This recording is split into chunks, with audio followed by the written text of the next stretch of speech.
Hello students.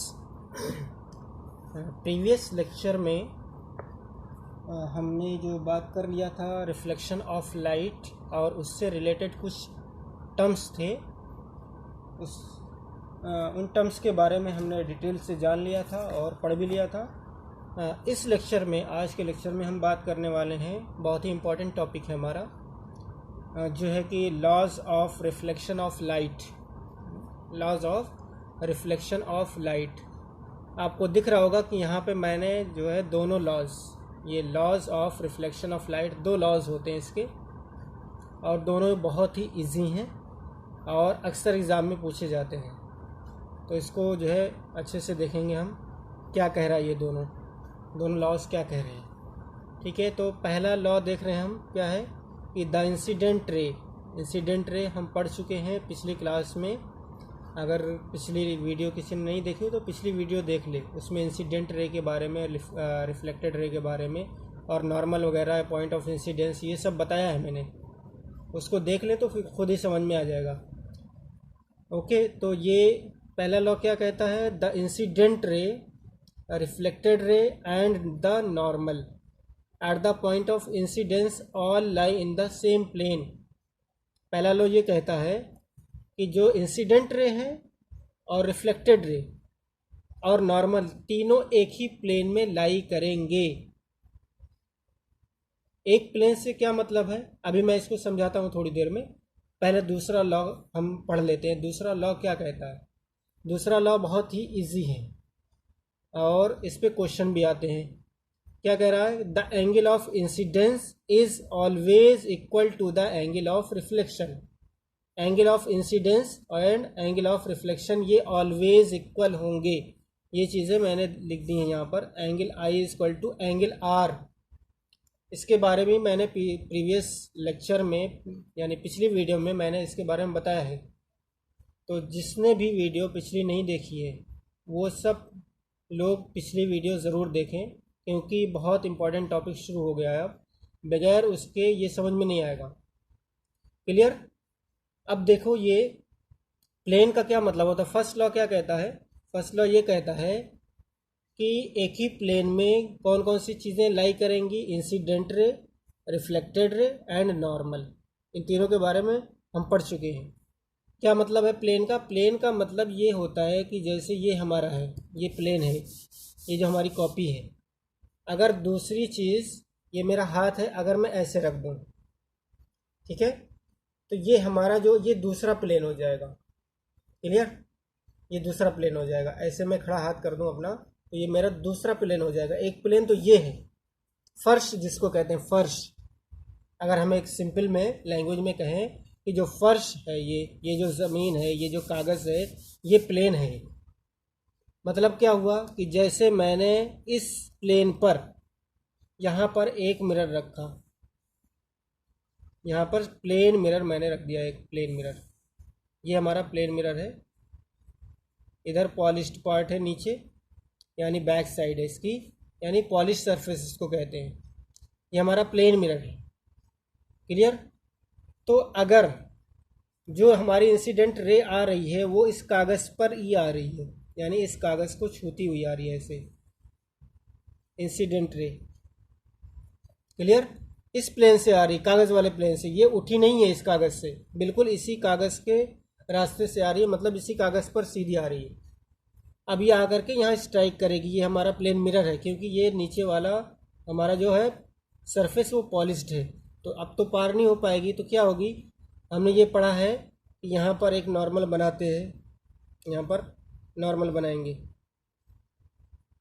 और ऐसे ही वापस होगी। रिफ्लेक्ट होने के बाद ये वापस हो जाएगी बैक।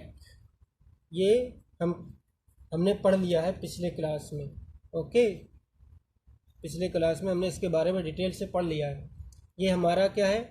इंसिडेंट रे है। ये कौन सी है? Incident ray. Incident ray. ये हमारी कौन सी है? Reflected ray. रिफ्लेक्टेड रे। और ये हमारा क्या है? नॉर्मल।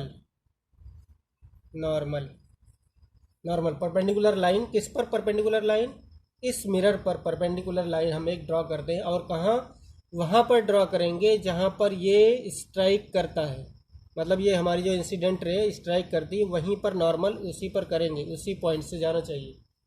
नॉर्मल का ये रूल है, नॉर्मल वहाँ ड्रॉ करेंगे जहाँ पर इंसिडेंट रे आकर के स्ट्राइक करती है, जहाँ टकराती है उसी पॉइंट से हमारा नॉर्मल बनेगा, नॉर्मल ड्रॉ करेंगे। Clear students? तो ये बहुत ध्यान देना है। अब देखो ये हमारी इंसिडेंट रे हो गई और ये रिफ्लेक्टेड रे हो गई और ये हमारा नॉर्मल। मैंने बताया था इस पे एंगल आई कहाँ बनता है, एंगल आई ये बनता है इंसिडेंट रे और नॉर्मल के बीच में, और आर कहाँ बनता है, रिफ्लेक्टेड रे और नॉर्मल के बीच में आर एंगल बनता है। तो फर्स्ट ये कह रहा है कि इंसिडेंट रे और रिफ्लेक्टेड रे एंड नॉर्मल तीनों एक ही प्लेन में लाई करेंगे। मैंने क्या बताया कि ये जो हमारा प्लेन है कागज़ वाला, ये जो कॉपी वाला, अगर लाइट इस कागज़ से आ रही है, मतलब इससे थोड़ा भी उठी हुई नहीं है, दूसरे प्लेन पे नहीं जा रही है, ये इसी कागज़ से होती हुई आ रही, चिपक के आ रही इस कागज़ से, तो जो हमारी रिफ्लेक्टेड रे है ना वो इसी कागज़ से चिपक के जाएगी वापस। ऐसा नहीं कि थोड़ी सी ऊपर उठ करके तब जाएगी, ऐसे ये कभी नहीं होगा, इसी प्लेन से जाएगी। ये प्लेन जिस प्लेन से आई है ये इंसिडेंट रे, इसी प्लेन से वापस जाएगी, और ये जो हमारा नॉर्मल होगा वो भी इसी पर ड्रॉ होगा। ये जो मिरर है अगर इसी पर रखा हुआ है ऐसे, मतलब इसी कागज़ पर नॉर्मल और इंसिडेंट रे और रिफ्लेक्टेड रे तीनों इसी कागज़ पर ही चलेंगे, मतलब इंसिडेंट रे इसी कागज़ से होती हुई आएगी और इसी कागज़ से वापस चली जाएगी, और नॉर्मल भी इसी कागज़ पर यानी इसी पेपर पर ड्रॉ होगा। ये बात कह रहा है first law of reflection, first law of reflection यही कह रहा है। दूसरा लॉ क्या कह रहा है, angle I is equal to angle R, जो ये एंगल बना है नॉर्मल से इंसिडेंट रे का, वही एंगल बनाती हुई रिफ्लेक्टेड रे भी वापस जाएगी। क्या मतलब हुआ कि अगर आई इज इक्वल टू ये अगर 60 डिग्री है, आई इज इक्वल टू अगर ये 60 डिग्री है, यानी ये नॉर्मल से और इंसिडेंट रे के बीच में हमने मेज़र किया, एंगल कितना आया 60 डिग्री, तो हमारा जो ये आर है, ये जो आर है ये भी 60 डिग्री होगा। क्यों? क्योंकि सेकेंड लॉ ऑफ रिफ्लेक्शन यही कहता है angle I is equal to angle R, यानी हमने एंगल आई को मेज़र कर लिया तो हमारा एंगल आर भी उतना ही होगा, यानी वो जो रिफ्लेक्टेड रे है उतनी ही नॉर्मल से एंगल बनाती हुई वापस जाएगी। अगर ये 60 डिग्री है तो ये भी 60, ये कभी 45, ये कभी 61 नहीं हो सकता, 59 नहीं हो सकता, ये 60 अगर बना रही है नॉर्मल से इंसिडेंट रे, तो नॉर्मल से रिफ्लेक्टेड रे भी 60 डिग्री ही बनाएगी। ओके स्टूडेंट्स, तो ये बहुत इंपॉर्टेंट चीज़ है। सेकंड लॉ ऑफ रिफ्लेक्शन क्या कहता है कि जितना एंगल आई है उतना ही एंगल आर भी बनेगा, और ये ऑलवेज बनेगा। लॉज इसीलिए होते हैं कि 100% ट्रू होते हैं, वो हर सिचुएशन में कभी भी फॉल्स नहीं हो सकते, कभी भी वो क्या है फेल नहीं हो सकते किसी कंडीशन में। क्लियर? जब तक वो मिरर यानी सरफेस हमारा रिफ्लेक्टिंग होगा तब तक वो कभी फेल नहीं हो सकते। अब देखो जैसे एक चीज़ और समझना है, सेकंड लॉ ऑफ रिफ्लेक्शन क्या है। जैसे मैं एक मिरर बना रहा हूँ, यहाँ पर ये हमारा मिरर है, प्लेन मिरर। अभी प्लेन मिरर की बात करें, स्फेरिकल मिरर पे अभी नहीं पहुँचे। ये प्लेन मिरर है हमारा, बिल्कुल स्ट्रेट लाइन की तरह बनाते हैं हम, इसको मैं बता चुका हूँ पिछली वीडियो में, शायद दूसरे या तीसरे लेक्चर में मैंने बताया होगा इसको, या चौथे में, वो आप देख लीजिए जिसने नहीं देखा हो कि प्लेन मिरर का ये सिंबल हम बनाते हैं, जो शीशा होता है हमारा। अब देखो अगर ये हमारी एक इंसिडेंट रे आई, ये इंसिडेंट रे है, ये इनकमिंग रे को क्या कहते हैं, इंसिडेंट रे। अब यहाँ पर ये टकराई तो यहाँ से क्या बनाएंगे, सबसे पहले नॉर्मल बनाएंगे, इस पॉइंट से नॉर्मल बनाएंगे, नॉर्मल बना लिया। अब देखो ये बैक जाएगी, रिफ्लेक्ट होगी। मैं सपोज कर रहा हूँ अगर ये एंगल मान लेते हैं कुछ भी है, अल्फ़ा है, मुझे नहीं पता ये अल्फ़ा कितना डिग्री है ना, मुझे इसके बारे में कोई भी इंफॉर्मेशन नहीं है, सिर्फ इतना बता रहा कि ये अल्फ़ा डिग्री का एंगल बनाती है इंसिडेंट रे। अब ये जो रिफ्लेक्टेड रे है, ये जो रिफ्लेक्टेड रे है, ये रिफ्लेक्टेड रे हमारी, ये इंसिडेंट रे। अब ये बताओ कि ये वाला एंगल कितना बनेगा। लॉज ऑफ रिफ्लेक्शन से आप देखें कितना एंगल बनना चाहिए। लॉज ऑफ रिफ्लेक्शन क्या कहता है कि जो इंसिडेंट रे नॉर्मल से बनाती है, यानी कि ये हमारा एंगल आई है और ये हमारा एंगल आर है।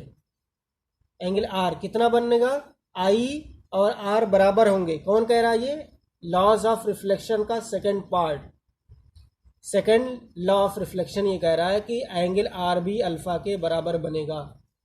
एंगल आर भी अल्फा के बराबर ही बनेगा। अगर एंगल आई अल्फा है, अल्फा का मतलब कुछ डिग्री है, ये एग्जैक्टली हमें नहीं पता, ये वेरिएबल ले रहे हैं एक, यानी ये 30 डिग्री भी हो सकता है, 40 डिग्री भी हो सकता है, 45 भी हो सकता है, 60 भी हो सकता है, 65 भी हो सकता है। अल्फ़ा की वैल्यू कुछ भी हो सकती है। तो जो अल्फ़ा यहाँ बनेगा, एंगल आई जो यहाँ बनेगा, वही एंगल आर यहाँ बनेगा। क्लियर। अब एक स्पेशल केस है इसका। स्पेशल केस क्या है कि ये हमारा मिरर है,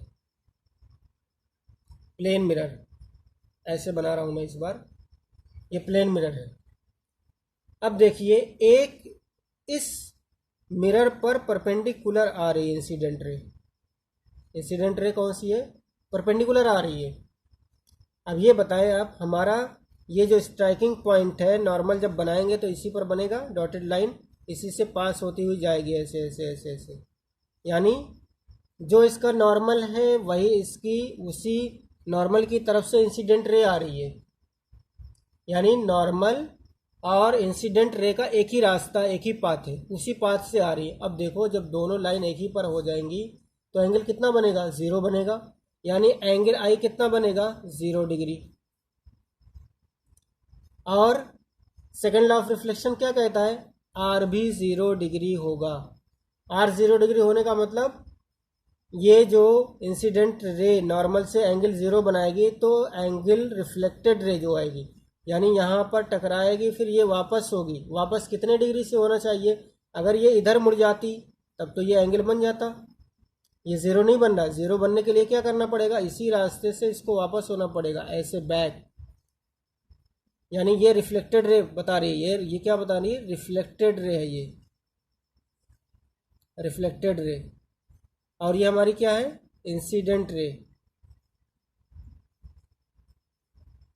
और यही हमारा क्या है, नॉर्मल भी है। यानी तीनों एक ही पर हैं, एक ही पाथ पर। तो ये बहुत इंपॉर्टेंट कॉन्सेप्ट है कि अगर वो इस मिरर पर कोई भी इंसिडेंट रे परपेंडिकुलर आएगी, यानी 90 डिग्री का एंगल बनाएगी इस पर, तो क्या होगी, वो वाली रे जब रिफ्लेक्ट होगी तो उसी रास्ते से वापस चली जाएगी जिस रास्ते से आई थी। अगर ये मिरर पर 90 डिग्री बना रही है एंगल, यानी इस मिरर पर अगर ये परपेंडिकुलर आ रही है इंसिडेंट रे, तो रिफ्लेक्ट होने के बाद उसी रास्ते से बैक जाएगी, बैक। क्यों हो रहा है ऐसा, क्योंकि एंगल आई 0 डिग्री बन रहा है, इसलिए एंगल आर भी 0 डिग्री बनेगा। एंगल आर 0 डिग्री बनने का मतलब क्या है कि उसी रास्ते से वापस जाएगी जिस पर नॉर्मल है, जिस पर इंसिडेंट रे आई थी। ओके स्टूडेंट्स, तो ये बहुत इंपॉर्टेंट कॉन्सेप्ट्स हैं, इसको बार बार देखिए। नहीं समझ में आए तो उसको एक बार किताब में देखिए, किताब में नहीं समझ में आए तो मुझसे पूछ सकते हैं आप बिल्कुल दोबारा। ओके, तो ये बहुत इंपॉर्टेंट कॉन्सेप्ट था, इसके बारे में जो है बहुत अच्छे से पढ़िए।